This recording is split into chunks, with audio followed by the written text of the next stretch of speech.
womanizer atau pecinta wanita. Itulah istilah yang identik dengan sosok Giacomo Girolamo Casanova. Ialah tokoh legendaris yang bisa bikin playboy zaman sekarang merasa ciut dan iri hati. Konon, setiap wanita yang bertemu dengan Casanova bakal langsung lepek-lepek nggak berdaya. Tutur kata Casanova pada lawan jenisnya selalu berhasil menyulap pertemuan jadi kemesraan di atas ranjang.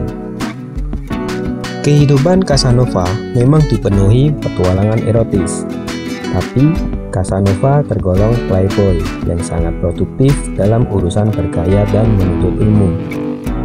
Menjelang akhir hayatnya, Casanova menulis autobiografi berjudul Story of My Life yang jadi acuan para sejarawan tentang kehidupan masyarakat Eropa di abad 18. Giacomo Girolamo Casanova lahir di Venice, Italia pada tahun 1725 dari pasangan suami istri yang bekerja sebagai aktor drama. Pada masa itu, Venice masih jadi kota hiburan yang sering dikunjungi masyarakat Eropa untuk berpesta dan hura-hura. Pesta karnaval, rumah judi, dan gadis-gadis penghibur yang cantik jelita jadi daya tarik utama dari Venice. Sejak kecil, Casanova dirawat oleh neneknya. Ayahnya meninggal saat Casanova baru berusia 8 tahun, sedangkan ibunya sibuk keliling Eropa di berbagai pementasan drama. Sang nenek kemudian memasukkan cucunya ke sekolah asrama, dan di sana Casanova diasuh oleh gurunya, Abbe Gozzi. Dengan baik hati, Gozzi menampung Casanova di rumahnya, memberikannya pendidikan, dan mempertemukan Casanova dengan adik perempuannya, Bettina. Perempuan Casanova dan Bettina jadi awal ketertarikan Casanova muda pada wanita. Selain tampan, Casanova tergolong anak yang cemerlang. Ia kuliah di usia 12 tahun dan mendapat gelar sarjana saat usianya masih 17 tahun. Bidang yang dipelajarinya antara lain filosofi moral, musik, kimia, dan matematika. Ia kemudian melanjutkan pendidikannya untuk menjadi pendeta di bawah asuhan Senator Alvise Gasparo Malipiero. Di lingkungan darinya, Casanova bertemu kakak beradik Nateta dan Marta Savorgnan. Suatu malam, Casanova bersama kedua gadis itu minum anggur sampai mabuk. Pesta yang mereka lakukan berlanjut ke atas ranjang, dan itu jadi malam ketika Casanova kehilangan keperjagaannya. Tak hanya itu, suatu hari Casanova pun merebut hati kekasih Malipiero, guru yang memberinya pendidikan dan tempat tinggal. Hubungan gelap tersebut akhirnya terendus, dan Casanova diusir dari lingkungan gereja. Setelah karir kependetaannya pupus, Casanova mulai menjajal berbagai bidang pekerjaan, seperti menjadi tentara dan pemain biola. Tapi dua profesi itu nampaknya tak bisa ia jalani dengan sepenuh hati. Casanova pun akhirnya meninggalkan pekerjaannya dan kembali menganggur di usia 21 tahun. Namun ternyata keberuntungan masih berpihak padanya.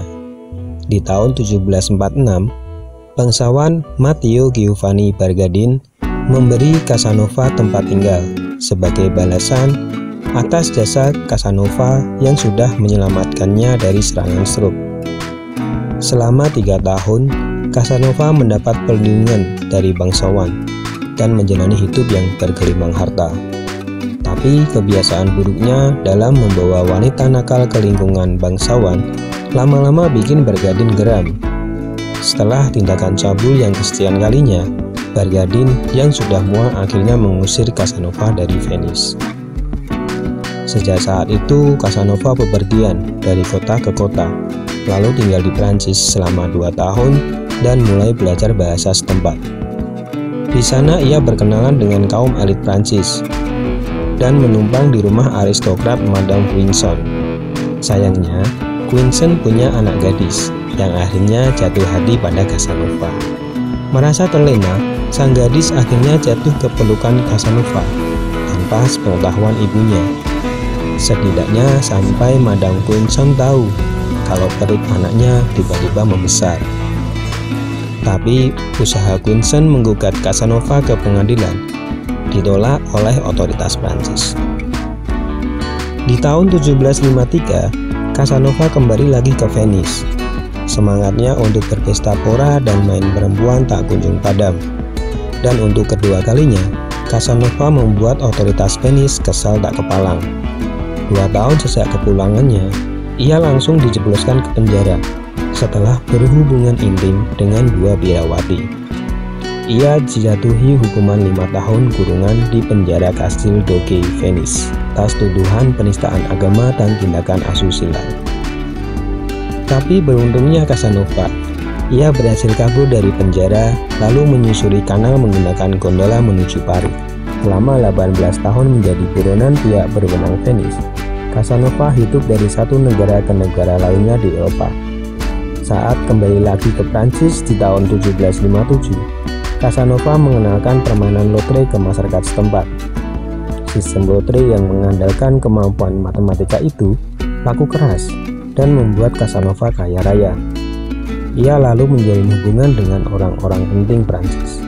Tak lupa juga para aktris dan wanita penghiburnya. Tapi pemasukan yang diperoleh Casanova dari lotre tak sebanding dengan kebiasaan buruknya berfoya-foya dan berjudi. Akhirnya ia bangkrut dan terlilit utang yang memaksanya memakai nama samaran dan kabur lagi dari Prancis. Casanova melanjutkan petualangannya di beberapa negara, mulai dari Inggris hingga Rusia. Pada masa itu pula, skandal demi skandal bermunculan di berbagai lokasi yang jadi tempat singgah Casanova.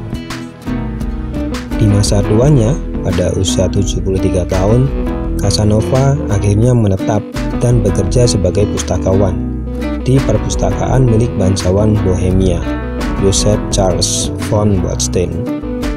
Disinilah ia menulis riwayat hidupnya yang terdiri dari 12 volume, The Story of My Life.